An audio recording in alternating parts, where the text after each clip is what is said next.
உலகத் தமிழ் சொந்தங்கள் அனைவருக்கும் ஜோதிட பூமியின் வார ராசி பலன்கள் காண காத்திருக்கின்ற உங்கள் அனைவருக்கும் ஜோதிடர் மதுரை கார்மேகத்தினுடைய பணிவான வணக்கங்களை தெரிவித்துக் கொள்கின்றேன்.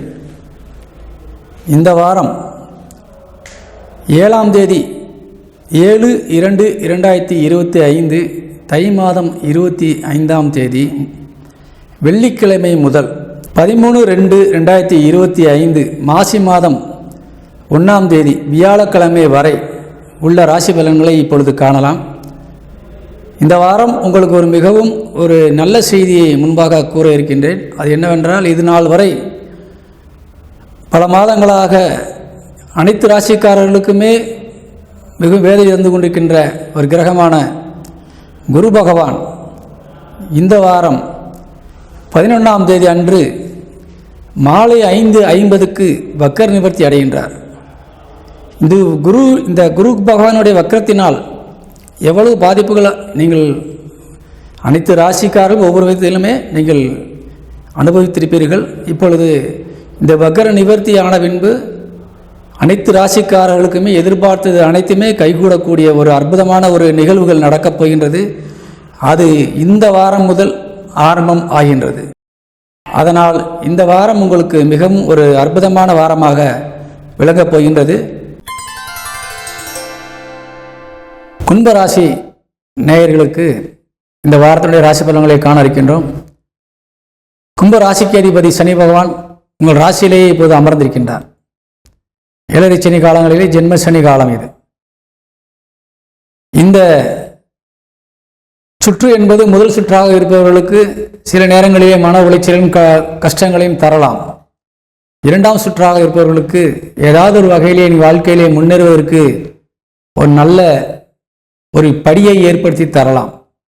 அதனால் கும்பராசி நேயர்கள் வயதானவர்களாக இருந்தால் சற்று பலன் மாறும், வயது குறைந்தவர்களுக்கு சற்று பலன் மாறும். அதேபோல கும்பராசிக்கு அதிபதி சனி ஆட்சி பலம் அடைந்திருப்பதால் எப்படி ஒருபட்ட பிரச்சனைகள் நீங்கள் எந்த வயதினராக இருந்தாலும் அதை சமாளித்து மீண்டு வந்து விடுவீர்கள். காரணம், உங்கள் ராசிநாதன் ஆட்சி பலம் அடைந்திருப்பது சொந்த வீட்டிலே. அது மிகப்பெரிய நல்ல விஷயம். ஏனென்றால் இருக்கின்ற பிரச்சனைகளுக்கு போதாக்குறையாக வேற வீடுகளிலே சென்று அமர்ந்திருக்குமேயானால் நிறைய விளைவுகளை ஏற்படுத்திவிட்டிருக்கும். அதனால் இப்பொழுது உங்களுக்கு நன்மை செய்யக்கூடிய இடத்தை தான் சனி பகவான் அமர்ந்திருக்கின்றார். அதுவும் ராகுவின் சாரத்திலே அமர்ந்திருக்கின்றார். ராகு உங்களுக்கு 2ஆம் இடமான தனஸ்தானத்திலே அமர்ந்திருக்கின்றார். ராகு திடீர் யோகம், திடீர் அதிர்ஷ்டத்தை தரக்கூடியவர். எதிர்பாராத விதமாக நம்மளை உச்சத்தில் சென்று உட்கார வைக்கக்கூடிய அதிர்ஷ்டசாலி ராகு. ராகு கொடுத்தால் அள்ளி கொடுத்து விடுவார், பிடுங்கினால் மொத்தமாக பிடுங்கி விடுவார். ராகு கொடுப்பதை தடுக்க முடியாது, ராகு எடுப்பதையும் யாரும் தடுக்க முடியாது. அதுபோல இந்த ராகு உங்களுக்கு அள்ளி கொடுப்பதற்காகவே உங்களுக்கு தனஸ்தானம் என்று சொல்லக்கூடிய 2ஆம் வீட்டிலே வந்து அமர்ந்து சனியின் சாரத்திலே அமர்ந்திருக்கின்றார். அதாவது சார பரிவர்த்தனை. சனி ராகு சாரம், ராகு சனி சாரம். அதனால் இந்த ராகு பயிற்சிக்கு முன்னதாகவே நிச்சயமாக உங்களை ஒரு உன்னத உயரத்திலே கண்டிப்பாக நிறுத்துவார். அதாவது 2ஆம் சுற்றை சேர்ந்த நண்பர்களுக்கு, முதல் சுற்றை சேர்ந்தவர்களுக்கு ஒரு அளவுக்கு தன வரவு தருவார். நீங்கள் எண்ணியதை விட மிக அதிகமாகவே தருவார். ஆனால் அதை தக்க வைத்து பாதுகாத்துக் கொள்ள வேண்டியது உங்களது கடமை. ஏனென்றால் நீங்கள் அதை தீய வழியிலே பயன்படுத்தினால் மீண்டும் மந்த வழி தெரியாமல் போய்விடும். அதனால் ராகு கொடுப்பது நிலையானது கிடையாது. ஆனால் நிலையானதாக மாற்ற வேண்டும் என்றால் நாம் நல்ல வழியிலே சென்று நன்மையான காரியங்கள், புண்ணிய காரியங்களை செய்து அதை தக்க வைத்துக் கொள்வது உங்களுக்கு நல்லது.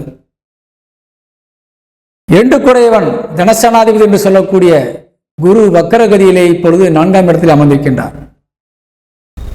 4ஆம் வீடு என்பது சொத்துக்களையும் வண்டி வாகனங்களையும் வாங்கக்கூடிய ஒரு அற்புதமான இடம், மாணவர்களுக்கு கல்விக்கு உகந்த இடம்.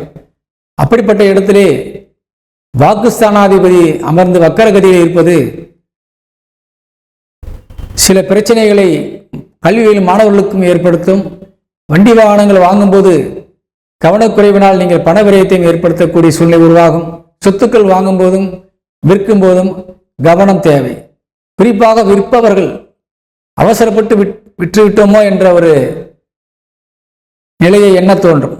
அதனால் இதுக்கெல்லாம் முடிவாக உங்களுக்கு அனைத்துமே நன்மையாக வரப்போகின்ற நாளாக குரு 11ஆம் தேதி மாலை 5:50 வக்கர நிவர்த்தி அடைய இருக்கின்றார். அந்த காலத்திற்கு மேலே உங்களுக்கு அனைத்துமே ஒரு நன்மை செய்யக்கூடியதாக மாறப்போகின்றது. இதுவரை இருந்த மனக்குழப்பங்கள், இதுவரை இருந்த பிரச்சனைகள், இதுவரை இருந்த கடன் தொல்லைகள், இப்படி பலவற்றிலிருந்து நீங்கள் வெளிவரப் போகின்றீர்கள்.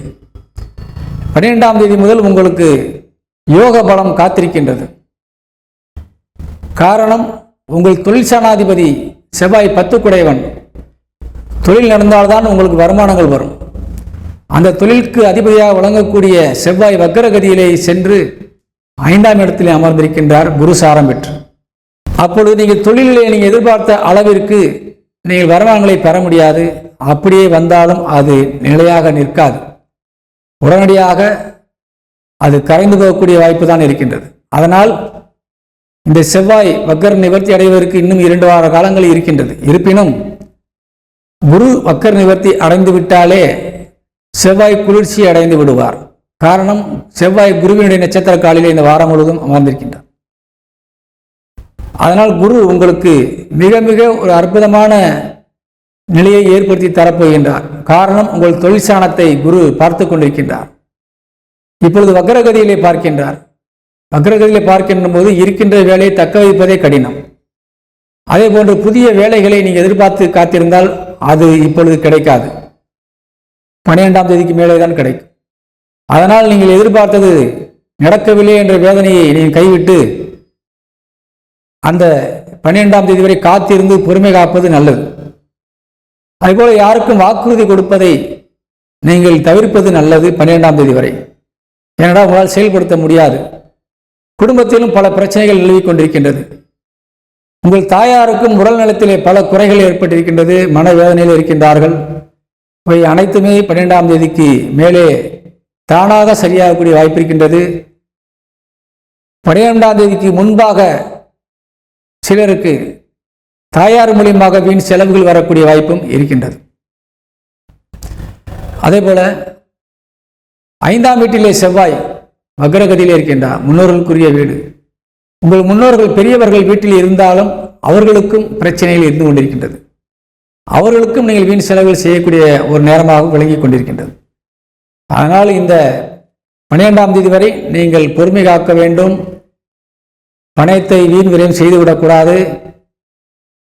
தாயாருக்கும் மற்றும் பெரியவர்களுக்கும் உடல் ஆரோக்கியத்திலே நீங்கள் சிறிதாக இருக்கும்போதே கவனம் செலுத்திவிட வேண்டும். குறிப்பாக பயணங்களிலே கொஞ்சம் கவனம் செலுத்திக் கொள்ள வேண்டும். ஏனென்றால் 12ஆம் இடத்திலே 7க்குடைய சூரியன் அமர்ந்து செவ்வாய் சாரம் பெறுகின்றார். சூரியன் என்பது உங்களது இல்லற துணைக்குரிய கிரகம், நண்பர்களுக்குரிய கிரகம், அதுபோல சொந்த பந்தங்களுக்குரிய கிரகமாக விளங்கிக் கொண்டிருக்கின்றது. உங்களுக்கு செவ்வாய் நட்சத்திர காலில் உட்காருவதால் இவர்கள் அனைவருமே பாதிக்கப்படுகின்றார்கள். அவர்கள் மூலியமாக உங்களுக்கு வீண் செலவுகள் வருவதற்கான வாய்ப்பு இருக்கின்றது. அதனால் இந்த குரு வக்கர நிவர்த்தியை அடைந்து சுபபல பெறும் வரை நீங்கள் எல்லோரிடத்திலுமே எச்சரிக்கையாக இருப்பது நல்லது. உங்கள் இல்லற துணையின் மூலியமாக சில செலவினங்கள் வந்தால் அவர்களிடத்தை கடிந்து கொண்டு குடும்பத்திலே பிரச்சனையை உருவாக்கக்கூடாது. தானாக சரியாகக்கூடிய விஷயத்தை பொறுமை காத்து நீங்கள் முடிப்பது நல்லது. அதுபோல வருகின்ற லாபங்கள் கை கெட்டியது வாய்க்கு எட்டாத சூழ்நிலையிலே இருந்து கொண்டிருக்கின்றது. இவை அனைத்துமே உங்களுக்கு 12ஆம் தேதிக்கு மேலே ஒரு நன்மையான சூழ்நிலைக்கு மாறிவிடும். வெளியூர் பயணங்கள் மூலியமாக உங்களுக்கு பல நன்மையான விஷயங்கள் காத்திருக்கின்றது. குறிப்பாக வெளிநாட்டில் இருக்கின்ற நம்ம தமிழ் சொந்தங்களுக்கு, கும்பராசியை சேர்ந்த நண்பர்களுக்கு ஒரு அதிர்ஷ்டமான வாரமாகத்தான் இந்த வாரம் இருக்கும். அதே நேரத்திலே 12ஆம் தேதி வரை நீங்கள் அலைந்த அலைச்சலுக்கோ உழைத்த உழைப்பிற்கோ பலன்கள் கிடைக்காமல் போனாலும் நீங்கள் உழைத்த உழைப்பிற்குரிய பலன் 12ஆம் தேதிக்கு மேலே கிடைக்கும். அதனால் உழைப்பை நிறுத்தாமல் செய்து கொண்டிருங்கள். கவனத்துடன் செய்வது நல்லது. வீண் செலவுகளை தவிர்க்க உங்களுடைய முன்னெச்சரிக்கை நடவடிக்கை தான் உங்களை காப்பாற்றும் என்பதை தெரிவித்துக் கொள்கின்றேன். சனி ஆட்சி பலம் அடைந்து உங்களை கண்டிப்பாக காத்து அருள்வாழ்த்து கொண்டிருக்கின்றார். 9 குடையவன் சுக்கிரன், குலதெய்வத்திற்கு அதிபதி, தந்தைக்குரிய கிரகம் உங்களுக்கு எந்த உதவி வேண்டுமானாலும் செய்யறதுக்கு தயாராக இருந்து கொண்டிருக்கின்றது. தந்தை மூலியமாக குலதெய்வத்தையும் வழிபாடு செய்தும் நீங்கள் நிறைய நன்மைகளை பெறலாம் உங்கள் குடும்பத்திற்கு. அதனால் இந்த கும்பராசியை சேர்ந்தவர்கள் கொஞ்சம் கவனம் செலுத்தி இந்த வாரத்தை கடக்க வேண்டும் என்பதை கேட்டுக்கொள்கின்றேன். இந்த கும்பராசியை சேர்ந்த நண்பர்களுக்கு இந்த வாரத்தினுடைய அதிர்ஷ்ட எண் 4. இந்த எண்ணை பயன்படுத்தினால் நிச்சயமாக உங்களுக்கு ஒரு அற்புதமான ஒரு விஷயங்கள் எல்லாம் நடந்து ஏறும். வணக்கம்.